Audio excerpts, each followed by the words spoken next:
Hello and welcome to a review of the Sunless Sea and the new expansion Submariner that came out recently for it. So Sunless Sea is made by the Failbetter games, developed and published, and it's kind of adventure game in a very Lovecraftian kind of horror world where London has fallen into the ground and there is a Sunless Sea around there, and the world is a bit different than what we are used to, and it's very screwed up place. There's all kinds of things walking in there with tentacles and things. And when I first played it, when it was in early access and eventually in the launch, I actually didn't get that much into the game. I felt I loved the game, and I also kind of hated the game. And I feel that over time they've made it a lot better than it was at launch. Both early access and the actual launch. And this Zubmariner DLC, I think it finally made the game very nice. The big thing about the game for me that conflicts with the other part of the game is that how you explore and how you do things like combat and all of that, survival, kind of fighting for resources and money, and all of that, doesn't combine well with the storytelling part of the game. The stories and the writing in this game is amazing, and doing all the quests and learning about things is amazing. And it's there's very few other games that do it on a same level where there is so awesome a world created for the game and how it's brought to you. But that side of the game is amazing. I really like that, going through the quests and all of that. But then there's the other part of the game, like I said, the kind of survival, making money, getting resources, and that part of the game, where it's permadeath. Well, you can play it non-permadeath as well and save and load, but still it's permadeath, and the game does have this mechanic of passing on things to your air, basically. But it really conflicts with that story portion of the game, in my opinion, because when you die, you need to go through the same storylines again and again. There is different options for all of those, so, well, not all of those, but there is different options and different ones you can do. Also, the map can be randomized a bit, so it's a bit different. But when I played the game and died a few times, I became really bored going through the same stories and same text things again, even though they were amazing and really awesome, and seeing a bit of different portions of them, I felt it wouldn't be better without that portion of the game. But if you play the game with saving and don't care about dying and all that, and also pay attention to the survival aspect a bit more, it's a damn amazing game. But let's get into the game. I'm gonna show you a bit of the gameplay through my current playthrough that I'm doing, and also I'll show you the submarine stuff and all the new things that are in the DLC. So just load up this here, and there's one of the new scary crab thingies, I guess. It looks like a crab that has a city on top of it. So what really made the game better for me was starting to consider it as a management game, actually. A survival management game, where I'm actually just exploring the Neath, and I'm shipping things. So it's a shipping game, basically, where I need to look for my profit margins, and where do I make the money, how do I save fuel, how do I save food, how do I manage my terror and all of that to keep it going. And by managing to get that kind of shipping game, that management game mindset, allowed me to actually make notes. I made notes like where things are sold and what is sold here and what the price is, so I can plan these shipping routes and all that. That allowed me to actually survive really well in the game, and that's pretty much what you need to do also. And you need to learn how to survive, like how to keep your terror down by going in light areas and going on the coastlines and all that. And when to save fuel by turning off your lights and all of these things. And when you get that survival aspect under control, you can really start to enjoy the story portion of the game. One thing I really highly recommend when you're playing this game, get a notebook. Open a text file and just keep notes, what's needed where you need to get things and all that. It will save your life. There is the in-game journal, which does give you some of these, like you need this here and take that and do this and this, but making your own notes based on the text and the quest objectives and things that are told to you is very, very, very good. Let's take a quick look at the UI here. So up here, we'll go through this a bit more as we go to the sea.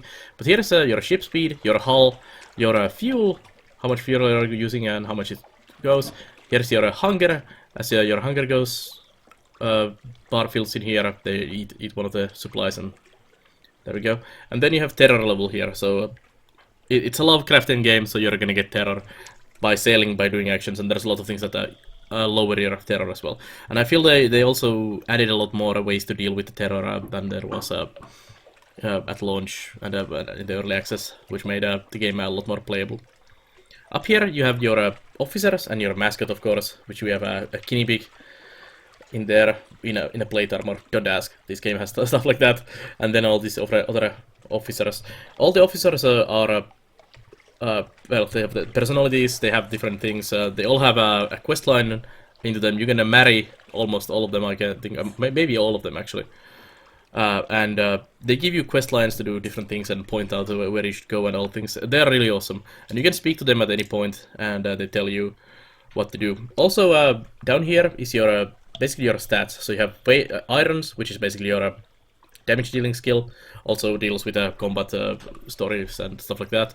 You have mirrors, which is detection and perception, and it's like a solution as, for things you do, and also helps you fire faster. Then you have veils, which is speed, stealth, and deception. Sorry, decrease your the range at which enemies will spot you, which is really bad for me, which I need to improve. Pages, historic, and occasionally practical knowledge, and this gives you a speed at which your fragments are converted to secrets. Fragments are basically experience. You get that from exploration and through other things, and secrets can be used as a currency. Both of them actually can be used as a currency in different places, and then secrets can be used to increase these stats. You also have hearts, which is inspire, heal, and defend, which helps you run terror tests and all kinds of health tests and stuff like that. All of these officers give you a boost to those, like this guy gives 8 irons, 2 hearts, 3 irons, doctor on board, hearts, pages, etc. And they also are the ones that increase your stats when you give them secrets, like the bandage cook here gives you hearts as you give them secrets. And here's your story stuff. So every time you dock into a port, you get these options to do different things. You get port reports and whatever is available in that location goes all through there. And it's a lot of text. It's a lot of text. So be prepared to read a lot when you play this game. But the text is usually pretty awesome, and it's very well written in most cases. Then you have your hold, which shows your ship, your equipment on the ship, your all your things you have in there, stats as well, and then your cargo hold. My cargo hold is pretty full at the moment because we are fueled up and supplied up to go with some things to throw in there. Then you have curiosities, where your fragments and secrets are, and all kinds of things you collect throughout the game that you can use for quests, trade, sell, very many uses for all of that stuff. And there's a lot of different things, for sure. And here's the journal again. As I said, it shows all the locations you've been, your port reports from different locations here, all the quest lines you have, and things you have done basically are noted down in here. And then your officers again, you can get a lot of them, you can have extra ones, you can switch them at will as well if you feel like you need other stats. Different engineers, for example, give you different stats, so you can switch them around as you need. And then you have shops. Certain places and locations have shops where you can buy things, and this is very important information that you want to keep a note of. Where to buy food, fuel, sell things, and how much someone pays for a certain thing in where. And a lot of things are sold in here that that you can sell and use for quest lines as well. So you need to be you need to know where to get things when you find a quest that needs some of these things. Also, you get new equipment in the London here from the vendors. Some other locations sell also all kinds of different things that you can put on your ship, or just quest items and things. So keeping attention to the shops is important. And then you have your shipyard, where you can upgrade your ships or change your ships. Also, you can actually downgrade if you need to. And there's some really small ships like this steam launch, but there's all kinds of different things like there are whales bonus, no irons, and very low weight, which means that you could put a powerful engine on it that with a lot of fuel saving consumption reduction, and just a steamboat, like a speedboat through the oceans here. So there's a lot of options. Then they all go up to Dreadnought here, which are pretty damn expensive. Making money is one of the hardest things in the game. It's definitely hard, and keeping yourself afloat is very, very tough to do. But it's very much doable once you decide know how to do it, basically. Which means getting a lot of port reports, hitting like every port you can, and doing as much quest as possible. And then of course remember where to sell and buy all of those things. Here's also my money, 1,000 echoes at the moment. So let's go sailing. Also down here you see your logbook, where things pop up when you can do things. There's also an icon for a kind of like a lighthouse here, which tells you that there's something new in a location you can go to, and you can do things in different locations always. Sometimes, well, some of them don't, but most of them do have something you can always do in there. But when you have that lighthouse pop up, and it pops up when you are sailing for a bit, there's something new you can do always in there. And it's kind of limiting mechanic also, that you cannot do everything in one location immediately, but you need to sail around a bit, which is quite nicely done. But yeah, let's get sailing a bit. So down here we have our launch information. So we're launching and we're speeding up. We're gonna back up. Also, if we need to, we can go forward if need to. We have toggle lights, so you can turn off your lights and on. It actually helps you hide from enemies if you turn off your lights. It makes your people on board terrified because they don't like to be in darkness. You can send out your Z-Bat, which flies over there somewhere, and it's like kind of like your scout thing that you can send to scout things around the area here.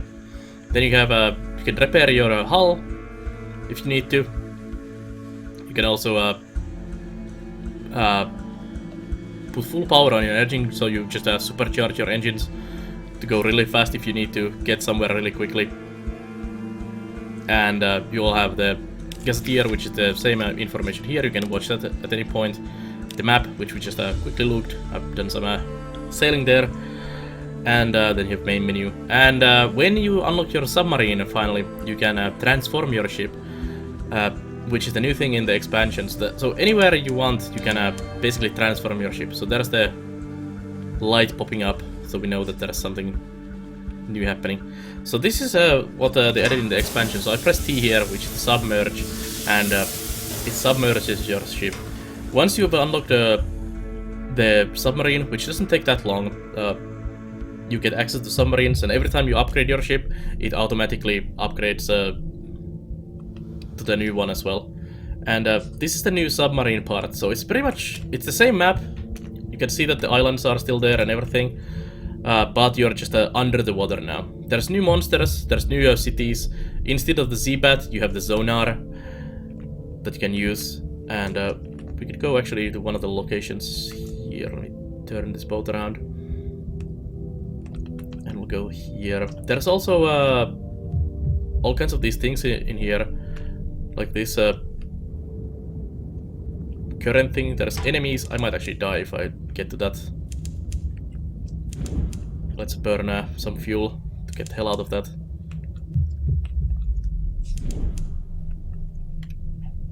Yeah, and slow down a bit because my engines are burning. Down here is also currents. They aren't on the surface, but you can see currents down here sometimes that go from place to place, which allows you to save fuel by using the current to go around. What is that there? Some spooky lights. And that's a sunken boat, it seems. Let's do all clear. And we can explore the area here. So this is one of the new locations. Oh, hey. There's a wreck we can board. So you get these things. 8 lamentable relics. Nice. So you find these discoveries here that are the glowing things that you can explore. Let's see the bubblies there. Whoa. Terror and hunger. So yeah, you find all these you see these glowing things as you go under the water, and they give you new things. And there's also a new locations under the water, like this low barnet where you can dock and do the low barnet things if you want to. No, we'll just keep sailing a bit. Let's go find an enemy to kill. Something not under the water, maybe. One annoying thing about this submarine, even though it's a really cool addition to the game, it basically just adds this new mechanic of going underwater, new enemies, these new discoveries you can do. Hello, creepy boy. Stop. But it also adding so it adds all these different locations that you can do. This is one of the currents. So it adds a lot of new content by adding stories, locations, monsters, and you can also do this abyss diving. So these are these holes here, so we can dive into an abyss, which is kind of scary. But I was going to explain about the part about that I don't like about this Submariner thing, other than it's creepy as shit. And going down into the water deep in here is very scary. But the part I don't like is that when you go up or down into the water, you don't know what's below you, as you don't normally do, and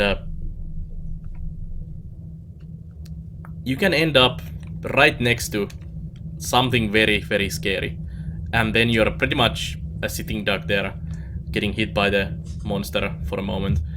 And also, when you transition between the ocean bottom and the surface, it takes a moment.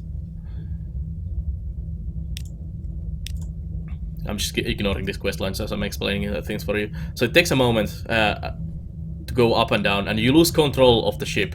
So if you end up in a bad situation, you may end up next to an enemy and then just get pounded by that enemy to death. And you take a lot of damage really quickly and lose a crew, hull, food, and things. And that can be really bad, which is why I don't like playing this as in a hardcore Iron Man mode, because it can basically ruin your run, and then I have to go trudging through again that same content, the same stories and same stuff again and again. So that's why I don't prefer the hardcore Iron Man mode and not the submarine thing.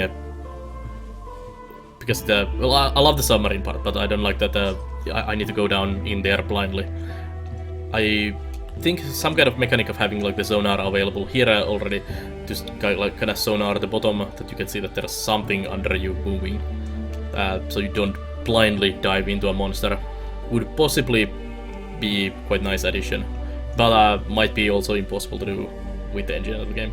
But that's definitely a point I have against it. So here's one of the locations nearby, the Guidance Morn, and usually there's pirates around here, so I'm gonna try to find a pirate. There's also these this fog here. Oh, there we go, a cracked pirate frigate. Let's go here for a moment. So there's these fogs that make us lose or gain a lot of terror. Would that be easier? Pirate frigate. Let's try that one. How much did the cracked one have? Also the yeah, let's do the other one, or try the other one. And it's also in the fog. Fog reduces your firing solution gaining, so we don't want to fight there. Although if we were trying to run away, we would want to do. So I have only a deck gun on this one, which shows this firing arc. You can also have forward and aft weapons, which will shoot forward and backwards. You can have torpedoes as well. And same for the enemies as well. So I need to keep the enemy within this red bar here, and it fills my deck weapons firing solution. And when it's green, we can fire it. If you wait it to fully charge, it's more accurate. So you want to keep it fully charged, like this, and then you can fire it. And you also want to be behind enemies, because they usually have like these small ships have only deck weapons as well. So my nimble ship can just hang around behind them and keep bombarding them. And this is basically the combat system of the game. And having it like a backward facing weapon would be really nice for them, and usually for you as well, when you can just run away and keep shooting. And you can use torpedoes, you can use strange catches and other things also. And you can also repair in the combat, which is quite nice. So there is a bit of this real-time combat system. They used to have this kind of text-based, turn-based kind of system in the early access, which I liked actually quite a lot. And I thought at first that this real-time combat was basically a downgrade compared to it. But I came to like and love this system as well. And it's for sure, it's like you just sailing away from a big hulking sea monster and just firing your aft gun and just yelling at the monster to stay away and hoping that either it dies or you get away from it by burning your engines. It's super fun. So you can just loot and scuttle what they have, fuel supplies and cache of curiosities. So we got some nice stuff from there, and all clear, and can get that. And this is basically the gameplay. So you do a lot of talking with people and reading things and doing actions in ports through the text-based kind of text adventure kind of style, which I love a lot. The whole text-based thing there is very, very awesome. You can get really screwed on that as well. There are some really bad things that can basically just kill you directly. But usually they give you a warning that this might be a really, really damn bad idea, so don't do it. And I also like this sailing around portion of the game, as it allows you to plan these routes. Like usually when I go like to the east here, I start from the London and then I plan like I'm gonna hit this, and then I'm gonna explore like this area, and on the way back I'm gonna hit this and this and this and this and this that. But usually when I do that, I'm just like, ooh, what is this shiny here? And just go exploring and ooh, what is this thing here and that thing, and my Z-Bat shows me a location there and I wanna go check it out.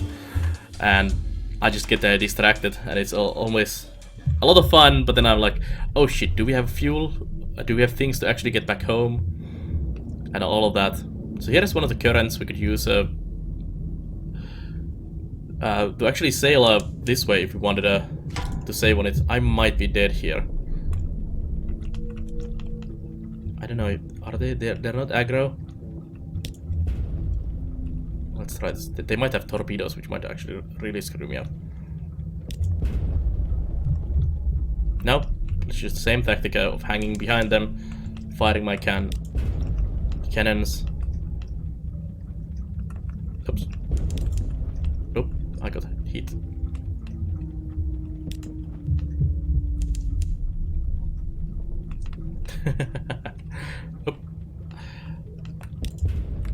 These other ships are fairly easy to trick around like this when you just keep bombarding them. Sea monsters not so much, because they actually usually ram your ship. And doing this to getting close to them and everything is usually very, very bad idea. So there we go. A Pater pony has been killed. The Kanad submarine is taking water. Loot! And we got some things. Awesome. So yeah, that's Sunless Sea. It's a really, really nice game, but it's also a really, really difficult game. So you just have to think what you are doing. Don't go boldly exploring too much. Take baby steps, explore a lot of ports, earn some money, and go from there. And to keep expanding your exploration route and where you wanna go and get information, get port reports everywhere to make money and to get fuel to keep you going. Otherwise, you will probably end up like me when I first got into the game and just didn't really like it because of the survival aspect combined with the story stuff. I thought they really did clash badly together, but playing it this way actually does make it a damn awesome game.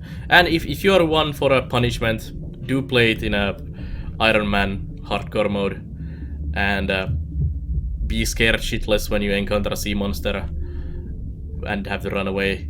Do not lose your hours and hours, tens of hours of progress on that one bad mistake.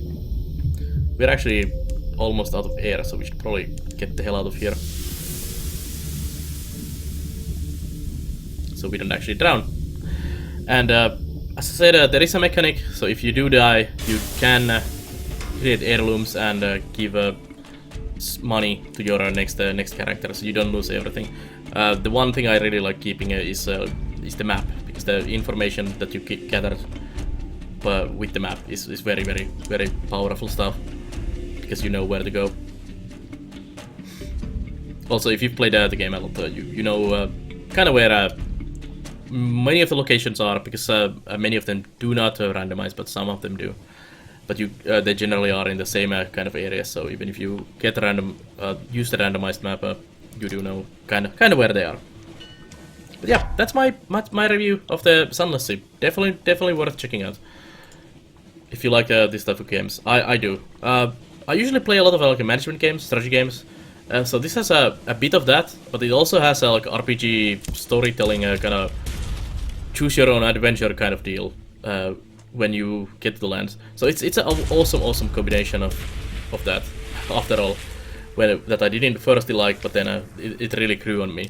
So I highly recommend checking it out on Steam or wherever you happen to be buying it. But yeah, so that's my review on it. So if you like this review, check out the other reviews, all the Let's Plays and all the other content on the YouTube channel. There is a Let's Play of the Submarine expansion of the Sunless Sea. They're currently going on and will be probably going on for a while. Unless you're watching this very, very far in the future, then it's probably finished already. And also I live stream on Twitch, so twitch.tv/Pelanar or nare.tv gets you there, where we play a lot of builder management strategy games and many others, this included. But yeah, thank you for watching, and I'll see you guys next time on the next review.